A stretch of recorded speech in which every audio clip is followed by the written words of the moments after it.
Greetings all, Dr. X here. Good to see ya. All right, so today I'm going to talk with you about the interview for those university faculty positions. You've submitted your CV and cover letter, you've applied for a job, and you've gotten a call to interview for that university faculty position. So in this video, I'll talk with you about what you can expect during the interview and also give you some tips to help you be more successful. Stay tuned. Okay, here's what to expect in your interview for that university faculty position. You can expect that you'll go through multiple rounds of interviews. Now, some universities will just do one round of interviews, but more and more, because there's so many people applying for those, especially for the tenure track positions, universities will take you through a couple of rounds of interviews. The first round will be by Zoom or MS Teams, and the second round will be a campus-based interview. So let's talk first of all about that first round interview. Okay, so round one of the interview is going to be a Zoom or MS Teams meeting interview. Those interviews are virtual because they're interviewing, I'd say, anywhere from 5 to 10 faculty members for one position. And so they start off with the Zoom interviews so that they can decide who to bring to an interview on campus. So that first interview via Zoom or MS Teams is usually a committee interview. And don't forget, most of the search committee members will probably be faculty members. Now, what are the kinds of questions they'll ask you in this interview? The questions can be about your subject matter, because remember, you're the subject matter expert. And so they are asking about your subject matter. They'll probably ask you about your research agenda to talk a little bit about that. They may ask you about your teaching experience, maybe about your teaching philosophy. They could ask you questions about the application packet that you turned in. They may ask you about how you handle student complaints, or how you handle disruptions in your classrooms, right? They may ask you about those. They can ask you about what your career goals are. Now remember, the purpose of this interview really is to determine whether or not they're going to move you to a second interview. All right, so here are some tips for you for the interview. First of all, get some colleagues together, get some friends together, and practice, practice, practice. Have them run through some practice interview questions with you. You can do a search online to look up some interview questions. Use the question information I gave you in the last slide to help guide you to find questions. But have your colleagues and your friends just really, it's like drill and practice, right? You become more comfortable as you're going through if you've done practice ahead of time. So get some practice time in. 2, I'd say review your CV and your cover letter right before you go on for your interview. It reminds you of how great you are and all that you've accomplished, but it also sets you up to win with the committee because you have already shared that CV and cover letter with them. It just helps center you, especially since you've already shared that information with them. And then I would say make sure that your room is well lit. It really does make a difference for the committee if they're able to interact and engage with you. And if your lighting is off and they can't see you, it makes it that much more difficult. So always look at your lighting. Okay, next you also want to make sure your camera is on and that your microphone works. Now I have one of those sliders to block my camera when I'm not using it on my computer. And so you just want to make sure the slide is open, that they're able to see you, and also that your microphone is working. I always use a microphone headset like the one I have on now.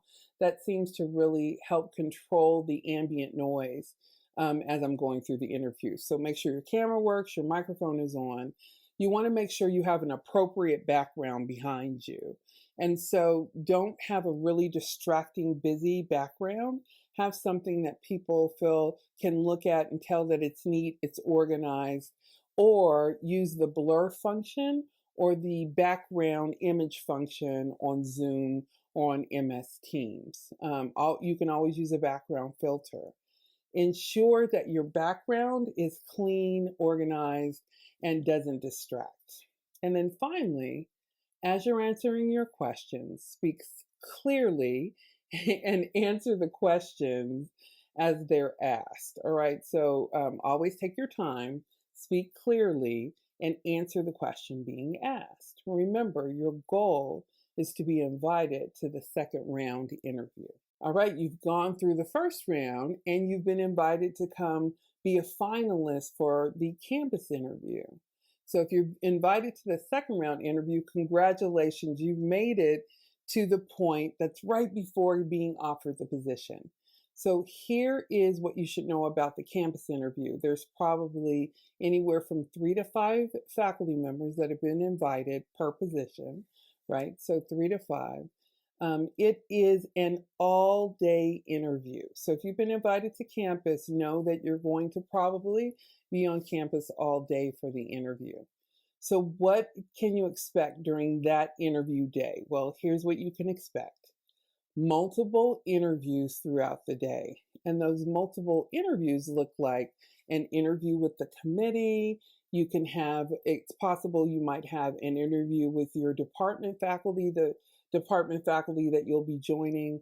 You might have an interview with a department head, an interview with a dean or an associate dean.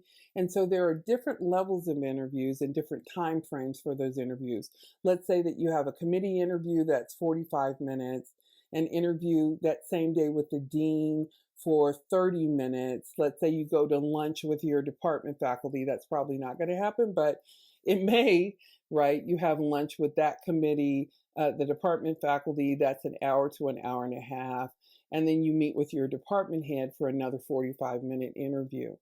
On top of all of that, you'll also be expected to do a teaching demonstration.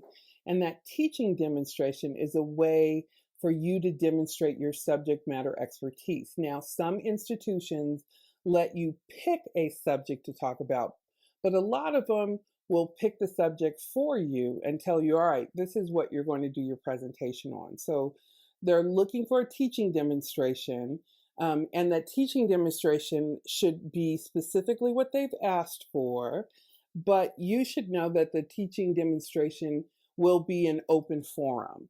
In other words, people from across the institution will be able to attend that open forum, that teaching demo. So you may have students in there, you may have staff members, you're definitely going to have more faculty members in that interview as well. So there are different levels, multiple interviews throughout the day, and a teaching demo is more than likely also going to be part of your day for round 2 of your interview.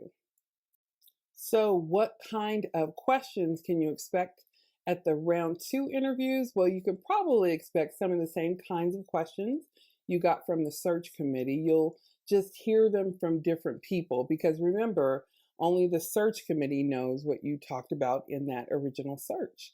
And so some of the questions you get will depend on what audience you're with and also may repeat themselves from what you heard in the first round.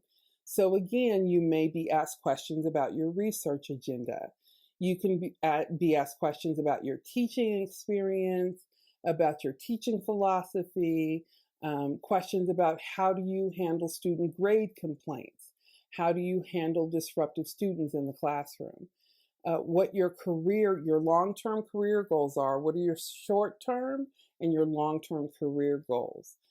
You may even be asked how you see yourself fitting into the department. Because remember, part of the whole purpose of the round 2 is to determine whether or not you're going to be the one offered the position to come join that faculty. And so a lot of what you'll be experiencing during the second round of interview is about whether or not you're a good fit for the department and whether or not the department is a good fit for you. So the whole purpose of round 2 really is to determine whether or not you're going to be the one they offer the position to. Tips for this second round of interviews. Well, just like I made that tip in the first round, I'm going to use it for the second round. Again, you want to practice. You want to practice your interview questions. You want to practice standing for a long time at a lectern, especially for your open forum. That's probably what's going to happen during that open forum. You want to practice walking around campus, practice meeting different people, different constituency groups. So practice, practice, practice is going to prepare you best for what happens in round two. If you are traveling to a different town, a different city for this interview, plan to arrive at least one day in advance. That way you can get rested, you can get the lay of the land, you can figure out how you're going to get to campus, etc. So it really does make a difference to be rested when you go through your day of interviews for the university position. So plan to arrive at least a day in advance. Email your presentation to the person they let you know to email it to. Email it by the time you've been asked to do that. Save a copy of it up in the cloud. I use Google Drive, and so save it to Google Drive, save it to iCloud, wherever it is you save it up there, but also carry a USB with you just in case. You always want to have a backup plan. So you're carrying the USB for your teaching demo and for your presentation there. Carry that USB with you. And then right before you start your day, again, review your cover letter and CV prior to starting the interviews for that day. Believe me, it helps center you. It'll help remind you who you are. And it also centers you and reminds you of the information you want to provide during your interview. Now, on that day of your interview, carry a minimum amount of stuff with you. Become a minimalist on that day as it regards carrying stuff around campus with you. You may be moved from building to building. You may be moving from office to office, from a lecture hall to a conference room. So you don't want to have to lug a bunch of stuff around with you or have other people have to be responsible for your technology or for the stuff you're carrying with you. And so you want to bring a minimum amount of stuff with you during that day. Ask for breaks as you need them.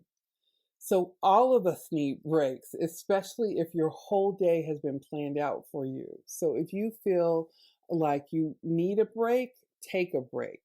Ask them for a brief break, time for you to go outside and stretch your legs, breathe in some fresh air, have a restroom break. Just take the breaks as you need them during the day. It'll help, again, center you as you're going through because you can be nervous during the interview process. And so it can help center you during the interview. And sometimes you just need a minute alone, especially when you're around people that much during the whole day. So take breaks as you need them. Ask for them. Even if they've worked in breaks, if you need an extra one, just go ahead and ask to take one. All right, speak clearly and answer the questions that you're asked. Now, I said that in round one. You're going to continue that behavior in round number two. You're going to speak clearly and just answer the questions that they've asked you. Sometimes people feel like they want to answer what they think someone wants to hear instead of what they authentically are feeling. So just talk from your authentic self in answering the questions. Because remember, they're gauging whether you're a good fit at the university on their faculty, and you're gauging whether or not that university faculty is the right fit for you. And then finally, remember that you're on an interview from the time that you leave your house until the time you are back at your house. So let me say that one more time. Remember that you're on an interview from the time you leave your house until the time you are back at your house.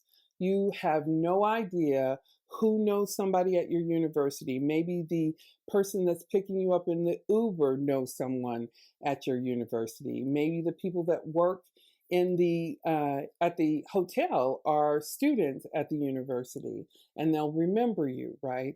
So maybe the people you're interacting with, the administrative assistant, will have her own opinion about you as you're going through the interview. So just remember to treat everyone with courtesy and kindness and really show your best face forward. You put your best foot forward during the interview. Just remember, you're on an interview from the time you leave your house until the time you get back. Now, one last tip. My final tip for you is to enjoy yourself. The interview process can be very stressful, but it's so cool to be able to go and experience different colleges, different universities, meet the faculty at different institutions. There are some beautiful institutions across the world.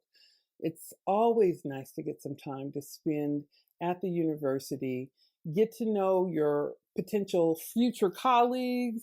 You'll get a chance to know some of your students. Just enjoy yourself during this time. It's a really important part of the process of becoming a faculty member at a university. Okay, that's it for this video.